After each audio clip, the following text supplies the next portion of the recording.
Welcome to another edition of Car Show Live here on NorthcentralPa.com. I'm Drake Donovan. Today, we're going to catch up with an old friend of mine from my radio days talking about car reviews with Vinnie Richichi. Now, Vinnie and I worked together back in Pittsburgh at two separate radio stations in the same building, or cluster, as we radio folks call it. He was a sports talk host, and I was a radio production producer. And together we worked off the air filming webisodes of his show DriveTime, where he did reviews of cars, and we put them on the radio station website. Hey, it's Vinnie Richichi with this week's edition of DriveTime. Sinatra once said that there's fashion, that goes in and out, and then there's style, and style lasts forever. And I got to tell you something, this car rocks. Well, look at it's blue like Viagra, but I'm going to tell you something. If you're driving this car, you don't need any Viagra. Come on, let's go for a ride. Please welcome to the show my old pal, New York Vinnie. That brings back some memories, man, don't it? That some of the best times was playing hooky from the production studio, going for a ride with you and filming the cars and I remember you hanging out the door once. This was before selfie sticks, and Drake's got the camera. He's hanging out. He's trying to get a tire shot, and he's hanging out the door on the Parkway West there, and it's like, oh my God, this guy's gonna kill him. He's gonna get decapitated. I can't take a car back if it has all over the fence. They won't take the car back. I'm gonna have to buy a Fiat here because he's out there trying to get a tire shot. I look at all the tools that are available to us today, GoPros and suction cup mounts and all the crazy things you can do with video. I had one of those old handheld flip cams and it had the little strap. So I had the strap on, hanging out the window, aiming it, hoping, okay, I think I got the tire. Hopefully that's in the frame. Man, oh man. Boy, flip cams. When's the last time well, you know what? I actually still have mine somewhere. Yeah, I do too. I don't know what to do with it, but I got a better camera on my phone, for crying out loud. Yeah, one day I had this video camera, next thing you know, the company went away. Who knew? Yeah. Who knew? So, we've known each other for a long time. Yes.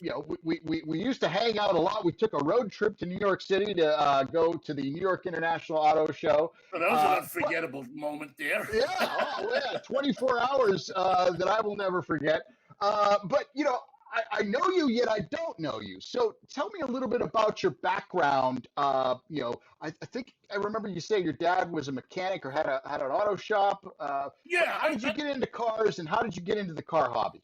I grew up in the car business. My dad owned gas stations when I was growing up, and he owned Sunoco stations. And for those people who've been around a while, Sunoco stations, the Sunoco 260 was the fuel of choice of the drag racers. Okay. And his stations, one of them was at one end of this street racing strip called the Connecting Highway in New York. The other one was at the other end of it. So on a Friday night or a Saturday night, his gas stations were ground zero for the drag racing world. He would keep the lifts open, let kids come in and work on their cars. He'd sell them he would break the seal on the pumps and sell them the 280 concentrate, which was like jet fuel. You couldn't get it, but my old man was selling it for $2 a gallon in 1960. So, hey, my old man knew how to turn a buck. And, from that, you don't, and he would take me down sometimes on a Friday night or a Saturday night to the gas station. And then sometimes I would go for a ride in one of the cars, the guys that were drag racing. They go up on the Connected Highway with them, and they let me ride in the car. And I got bit. I was all about cars, man. I mean, there was nothing, I didn't see anything else but cars, hot rods. I knew by the time I was about 6 or 7, I think I knew I could spot a car and tell you exactly what make and what model it was. Yeah. Going up and down the street. So so I grew up. I wound up when I got a little bit older, owning my own auto body shop and towing service, and I just grew up. That was how I grew up. I grew up in the car business, and loved it. And even when I moved out of it and into broadcasting, because I loved music and radio more, and I think in a lot of ways than I loved cars. I never lost that love for cars. I always had I always tried to have a cool car that ran, and even one that didn't run sometimes. You got to have something to tell the girls. Hey, look what I got in the garage. Yeah. So, how did those worlds come together? You said you left the car world and went into broadcasting. How did the two then intersect? Well, when I was in Seattle, when I first got to Seattle,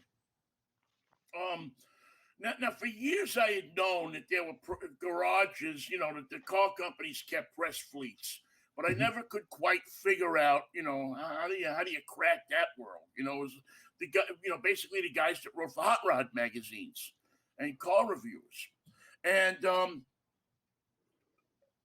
I was on the air one day with my partner in Seattle, and we were talking. I used to talk about more than just sports on the show, because sports you can kind of get, after a while, how many times can you say fire the coach? Yeah.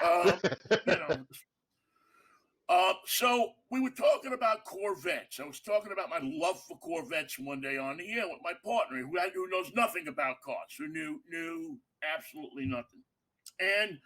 Well, we get a call after the show. Some guy calls me up, and he says, "Hey, would you like to talk about cars every week?" And I said, "Well, yeah, I could talk about cars all the time." Seriously, could you talk about cars? I said, yeah, you talk about whatever I want to talk about. He says, "I'll tell you what, I got a deal for you, and I'll tell you what, you'll never forget me for this deal." And I said, "Yeah, okay, what?" Says, "I'm going to get you a new car every week. All you got to do is you got to build a feature and talk about it on the air. You don't have to say, there's no pressure to say it's good or it's bad or it's this or it's that. We'll just deliver you the car, you drive it for a week, and you say what you think about the car." He says, "You sound like you know enough about cars to be able to do this honestly." And I did, because I was I had been a tow truck driver. I had been a licensed state inspector in New York. I was a licensed auto damage appraiser in New York. So, I knew about cars. I had the background, obviously. So I said, "Yeah, all right, yeah, sure. You work at a radio station. Yeah. How many people call you up? They're going to do this. They're going to do that." Next day, the guy pulls up right after the show in a brand new, shiny, no miles on it, 1993 Mazda RX-8.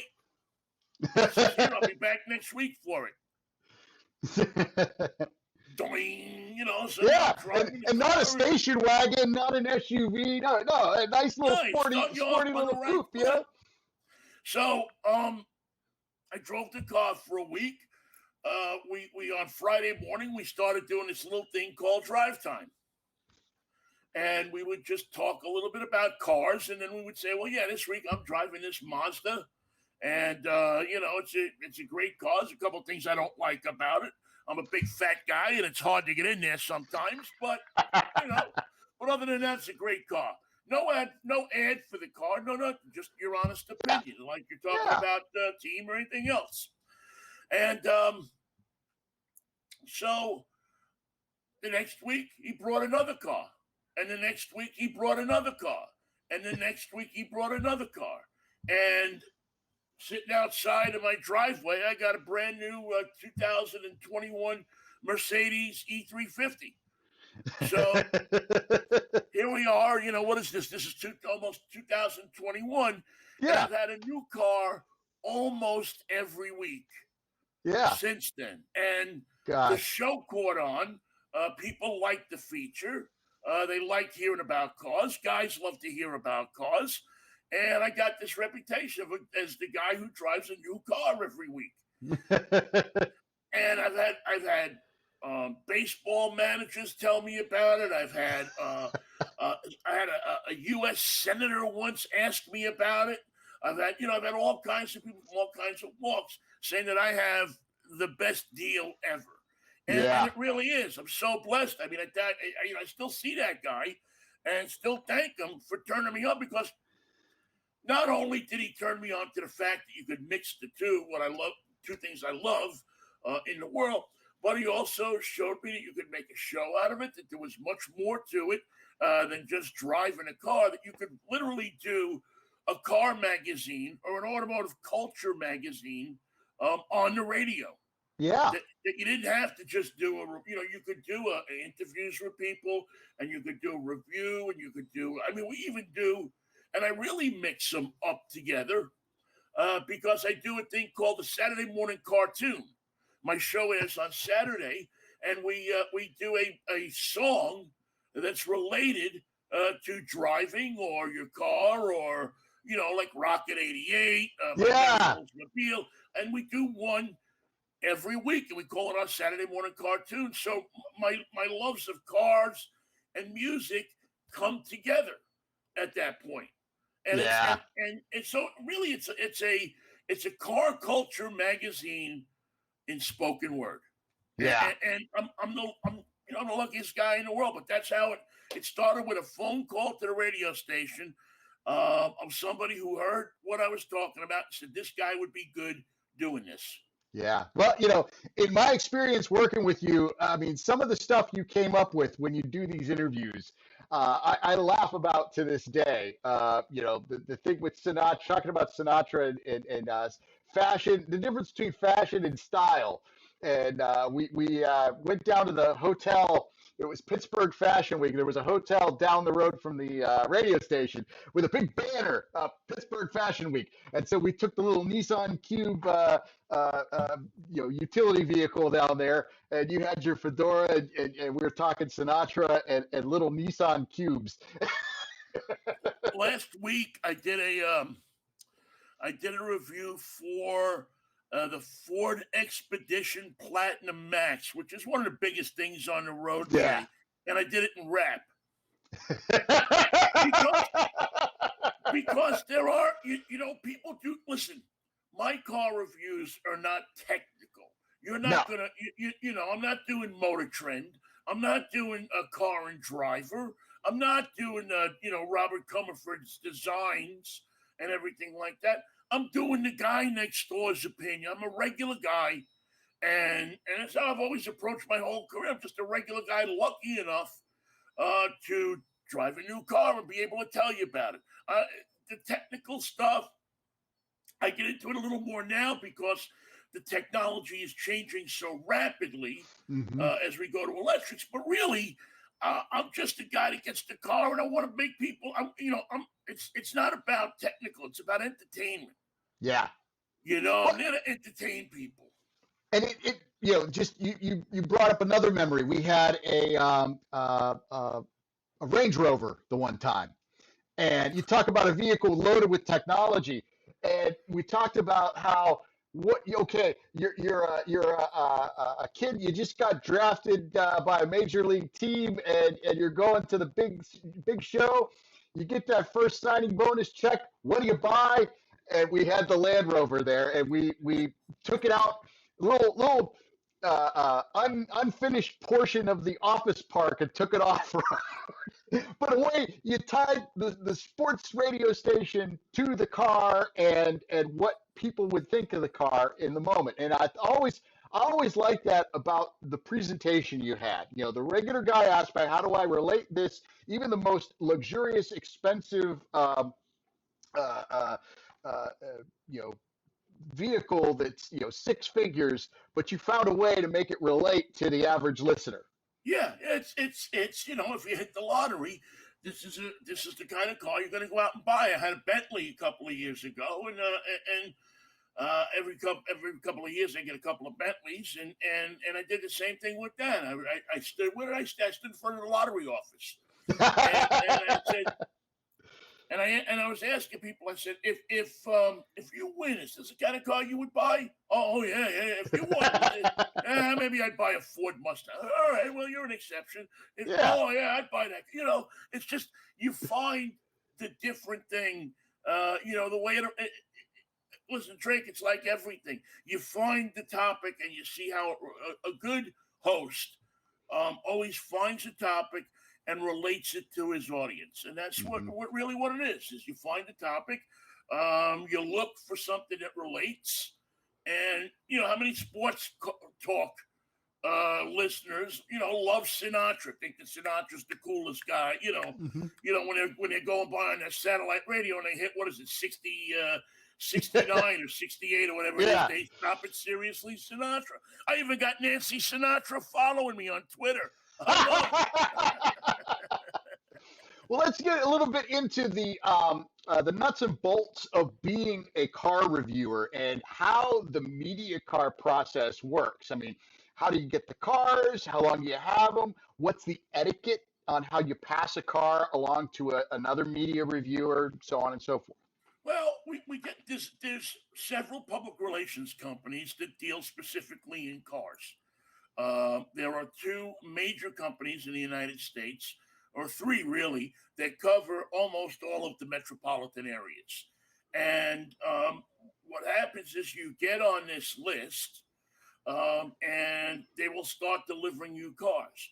Then what you have to do is you have to, make friends with the people in the car company, send them your clips, send them what you're doing, and you start to move up the ladder a little bit. When you get really up the ladder, then you start, you get more cars, the kind of cars that you get gets better. But it basically comes out of these three companies. Once you start getting cars from one, you'll get cars from all, because the manufacturers are very competitive, and if they know you're driving one guy's car, they want to make sure you're driving somebody else's car. Now, it's changed over the last few years because of social media and influencers and so on and so forth, but it's still the same for us older guys and women that do this. There's a number of women that do this as well. So you get a car and then you evaluate it. Like I have a system that I use. You have to remember, it's not whether you like the car or not. It's, does the car do what it's built and designed to do? Mm-hmm. So if it's an off-road, if it's a 4x4, if it's a Toyota Tacoma, I take it up to a mountain or an off-road park, and I put it through its paces going up a mountain. How does it, how does it lock into gear? How does it crawl down? What kind of equipment does it have? Is it rugged? Do you feel safe in it? All that kind of stuff. Going up and coming down a mountain, what will it do? If you have a luxury sedan or something like that, I have a route that I go on that goes through some real backcountry up north of Seattle here. I had one in Pennsylvania, too, that I used to take. And 79 was, was my home, baby. Motor up and down that thing. And so you take the car on it. There's this one road that I go up that there's not a lot of cops. It's almost like a forest road. Okay. So you can jump on the car a little bit. I'm working on an agreement with a track so that I can actually take the local track here, so I can take cars out on the track during the week when they're not using it, and go out there and kind of play with things like the Corvettes and things like that. And if you're and you get a sense of how the car operates in the city and in the country and on the highway. And then for most cars, though, it's evaluating it by driving it around town, because that's where most people drive their cars. I mean, most people get in their cars, they go to the store, they park in a parking lot, they go here, they go there, boom, boom, boom, and they throw some kids in the back of the car. So I got three dummies, 3 blow-up dolls I throw in the back of the car, and I say, yeah, sitting there. Well, I don't let you rent kids anymore since the COVID-19. These men will go and say, "Can I borrow your kids for 10 minutes?" But So and then you measure it up against what that car is designed for. That's how you review a car, and what its potential has. And then when you're finished with the cars, now we've changed a lot this year because of COVID. There was a time when they weren't giving cars out, Hmm. but they loosened up. They started to come up with COVID protocols, and they disinfect the car and they clean it. And I think that it's only right that I do the same. So before I give a car back, I take it to the car wash and I wash it and I vacuum it out, and then I go over it with antiseptic wipes, and Hmm. wipe down all the areas, the inside of the windshield, the top of the dashboard, where if you're talking, you're probably going Yeah. to spew. I mean, Yeah. it's and try to give it back to them in the same kind of condition that that the same kind of condition I would get it in. Okay. Now, have you ever gotten a car back and it's like the last person wasn't as considerate?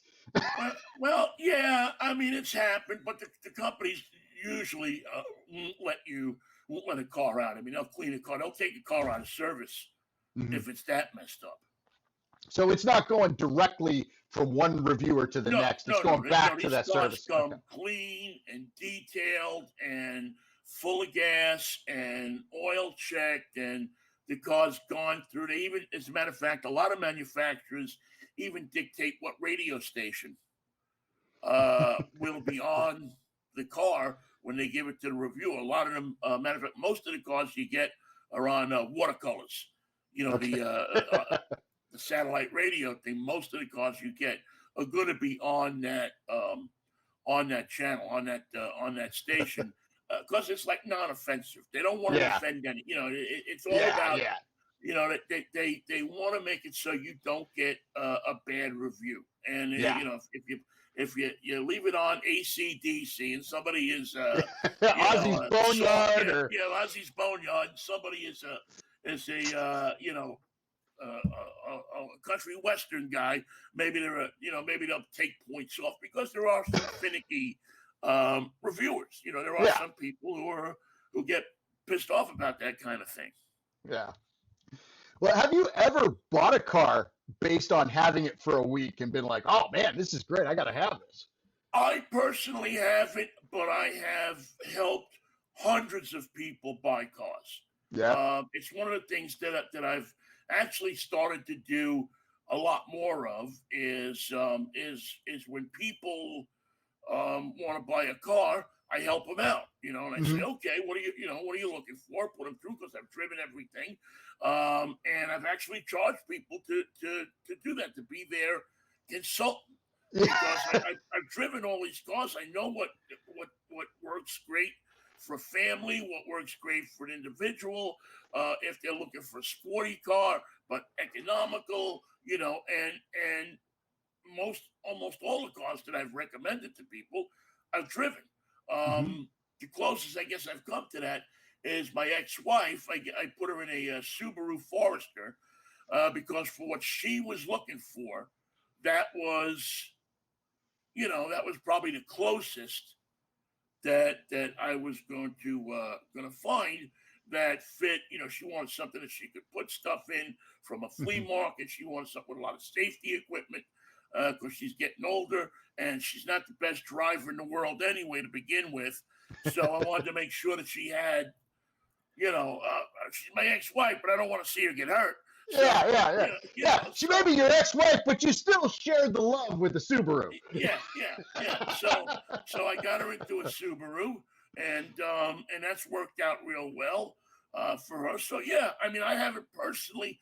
I've only owned one new car in my life, so I mean, I haven't. I don't buy a lot of new cars. Matter of fact, sometimes I don't even have a car.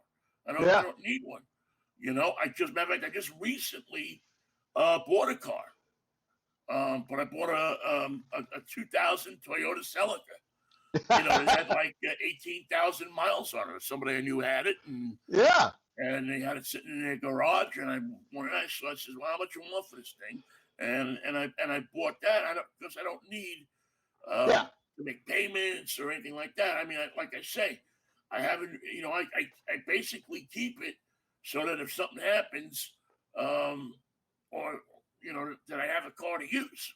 Yeah. So Yeah. Well, let me ask you this. You know, you're no, you're you can't ask always me. No, I don't want you to ask me. No, you're always so diplomatic in your reviews. You know, no, I'm I not. found that. Well, no, well, in my experience, you know, the dozen or so cars that we reviewed together, you've Yeah. always found the strong suit of the vehicle, and you pointed out those positives. And without naming names or telling us any specifics, now, what would you say was your worst car review experience? Was it the car itself, or was it other circumstances It was in the the event? first couple of years that Kia came over. Yeah. I think it was at 1993 or something like that. I remember they sent me a Kia, and the the the A pillar, where the front door latches onto the Yeah. body of the car, you could see it moving back and forth when you open the door. And I said in the review, I wouldn't put my daughter in this car. Yeah. I would, you know, this is one of the flimsiest cars I've ever seen. And the guy from Kia called me up and he was all upset. And oh my God, how could you say that about our car? I said, because the car is not well built. Yeah. You know, I'm not going to lie to people. You know, I mean, you know, the lucky thing is, and anyway, it was a big brouhaha. I didn't get Kias for a while.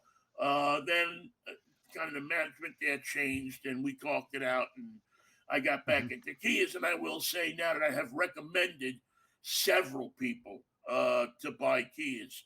As a matter of fact, just 2 weeks ago, I put my friend into a Kia Seltos, which I think Okay. is one of the best cars out there today. And another friend a little earlier than that into a Kia Telluride, Oh yeah. which is their big SUV. Again, a spectacular vehicle worth every dime that you pay for it. And it, you know, it has that feel of the big Range Rover that we had reviewed 10 years ago. You Yeah, know, I see a Kia Telluride and I'm like, oh, what is that? Oh, it's a Kia. You know, it just has a very high profile. You know, a very I think it was looks way more expensive than it is. yeah. I think it's one of the best vehicles. I'll tell you, between that and the Stinger, which is Yes. an absolute joy to drive. And they put out a car a bunch of years ago, not too many years ago, but a bunch of years ago, the K900. Okay.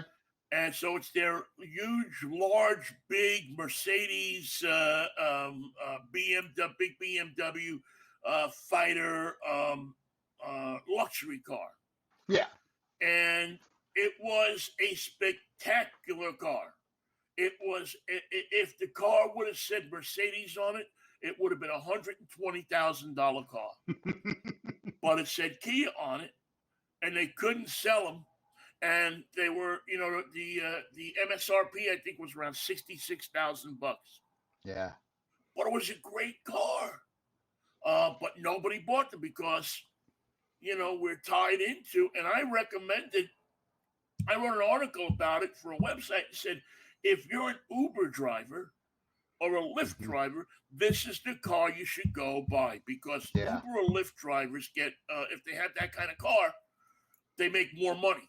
Yeah. Yeah. That, you know, have that luxury service. And this is every bit a luxurious car as a Mercedes or a BMW or anything. And you see it now kind of in the Genesis, the G90. Yeah. Is kind of the same car. Hmm. But again, a spectacular car. So my feud with Kia, I guess my point is, my feud with Kia worked out. But there's cars I've slammed um, here, there, and everywhere. Just slammed the Cadillac last week. The CT4, it's a great car, but the interior looks like it's out of a Malibu. Yeah. If you're going to sell somebody a Cadillac, you got to put an interior. You got to put a nice interior in there. I will concur with that. Yeah. Well, we're talking luxurious Kias and Cadillacs. What is the most expensive, exclusive, luxurious car you've ever tested? Tested or driven? Well, yeah, as a having it media car for a week scenario. A car for a week. Okay. I guess the most expensive one I had for a week is I had a $350,000 Bentley. That was, and I got to roll down to the Jersey Shore in that thing. I never forget it. They brought the car to my mother's house in Staten Island. I was in New York visiting, and they brought the car to Staten Island and dropped it off in the driveway. And I get up in the morning, and there's, 25, 30 neighbors in the driveway looking the car over. My mother's waking me up. My stepmother's waking me up, and she's saying, "You can't keep that car here, man. That car, it costs too. I'm afraid that somebody's going to come break in the house when they see the car. They think we have money." So I drew up a big sign and I stuck it to the grill when it was parked in the driveway. "We don't have any money." Yeah.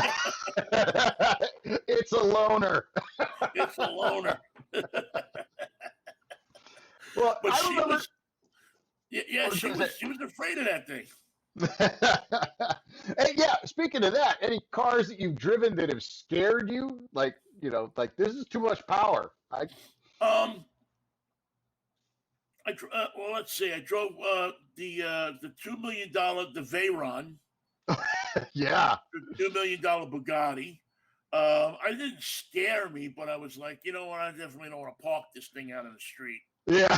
I want to stay away from that. When the tires cost, $15,000 a piece, that's like, okay. Yeah. And the Ford GT was an interesting ride. Mm-hmm. It didn't scare me again, but you didn't push it to its limits. Yeah. You were on a track and you didn't want to be that guy. Yeah. At the event where wreck the press car. Yeah, right. You don't want to be. Everybody every year gets an award for being that guy, and I didn't want to be that guy. I've avoided that all these years, and so that was unfettered power. And then I had the Grand Sport Corvette. Mm-hmm. was an animal. I mean, the car was an animal. And I didn't that, and I had the Charger, the dual key Hellcat Charger, 707 horsepower. I was driving that thing on 68. Cranking it up about 110, and sure enough, there's a highway patrol guy. Maryland, was it Maryland or yeah, it was Maryland Highway Patrol guy, and he comes down and fuck, so puts the lights on. Now I'm going shit. Now I'm going to jail, and he gets out, he's looking at it, and I explained to him. He says, "Really, the reason I pulled you over is I wanted to look under the hood." Because he was driving a Charger, the state police car. But that was a scary car as well. That was a car. Yeah. That car, I took it to. I did that on that same trip. I took it to in West Virginia, Maryland border. There's a wooden bridge that goes over the Potomac River, mm-hmm. and it's got a toll booth. It's like a single guy in a toll booth. And when I pulled up with it, the guy knew what the car was, and he says to me, he says, "I'll let you go through the toll if you light them up for me." So there I am at the toll booth, smoking the place out. "Oh yeah, go ahead, man. Cool, thank you." He started taking a picture of it with his phone. I think, but yeah, I've driven a lot of cars that people really shouldn't be allowed to drive. Yeah, exactly. There should be, some Mercedes AMGs and BMW M's, especially that you should have to have a special license for. You shouldn't just be able to be 18 years old and go into a showroom and buy one of these cars. It's you might as well put a gun in somebody's hand. Professional driver, closed course. Do not attempt.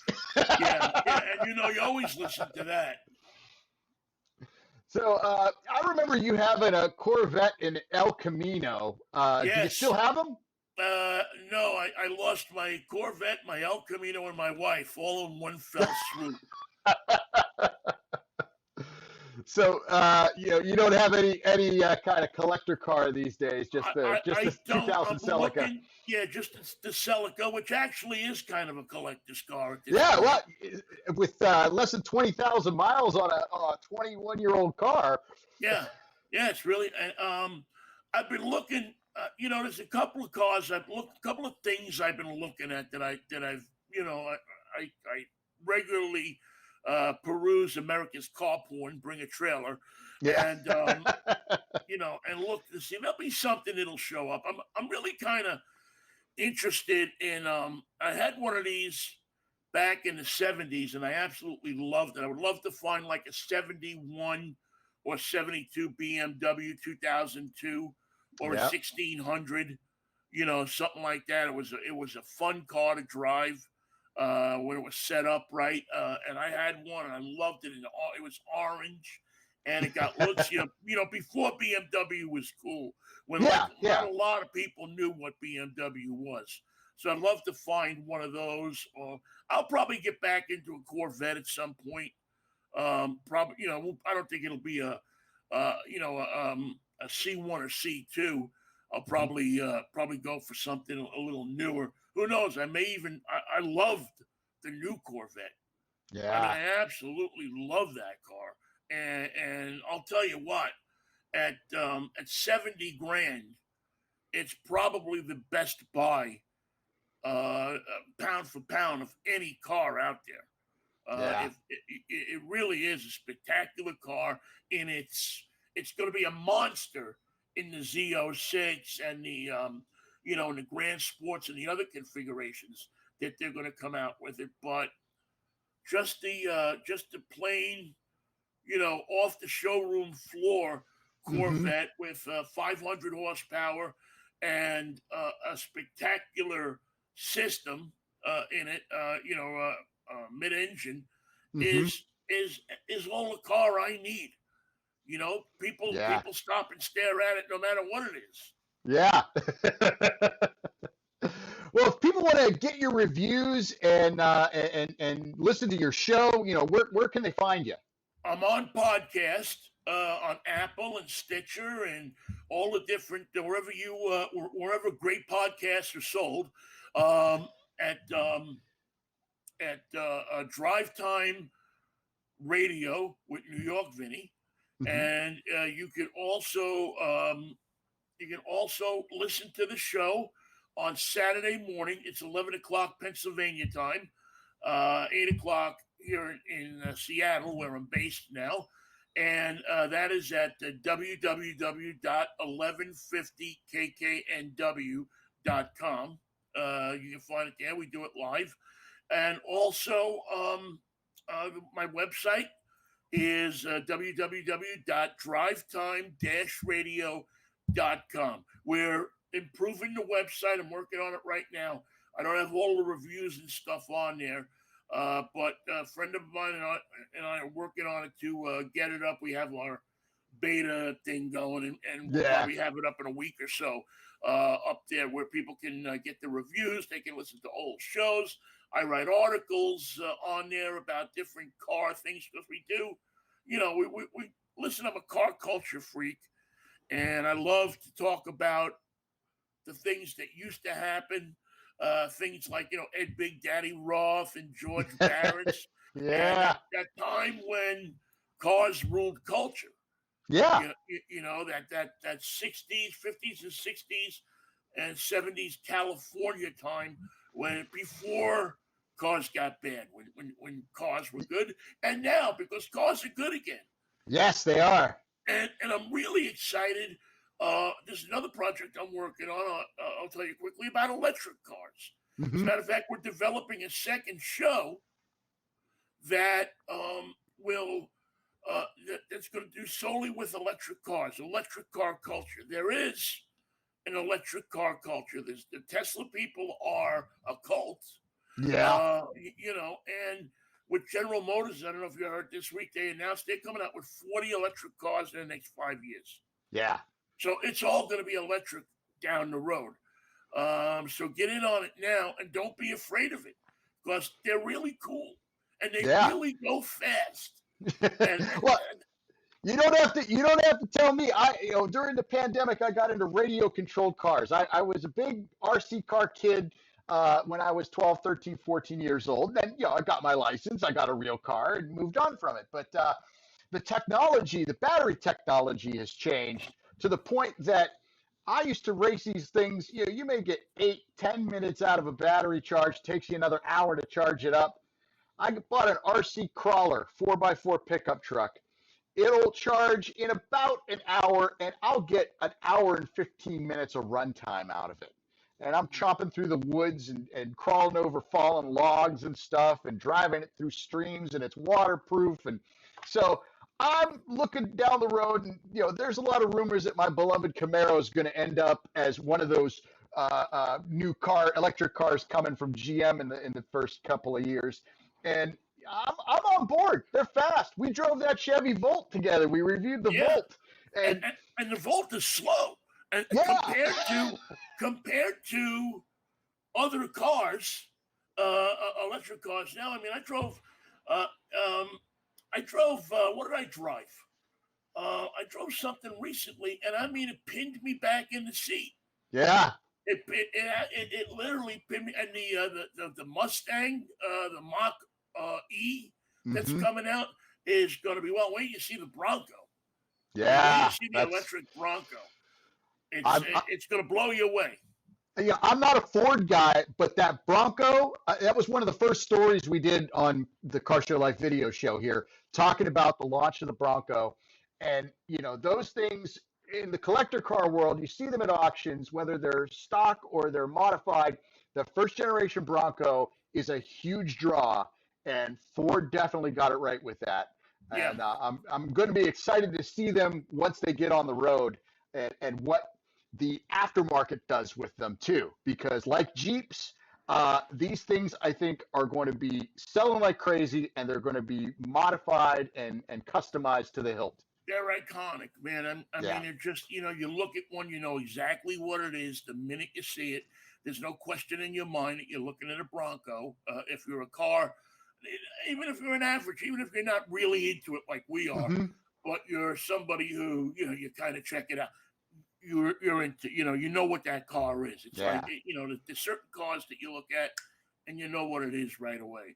The Bronco will be one of those cars. And with the battery power now, where you can go 400 miles, and they'll be at 500 pretty soon. A lot of those batteries are going to be built in Eastern Ohio, Western Pennsylvania. Yeah. At the Ultium plant is going to be in Youngstown. And they're building electric. A lot of the electric stuff that's going on is going between Pittsburgh and Cleveland and Erie, that whole triangle there. Yeah. In the next 20 years, I think will be the electric car center because they're developing cars there. GM is socking a lot of money into that plant. The Lordstown plant is coming back up online. With that truck. With that truck.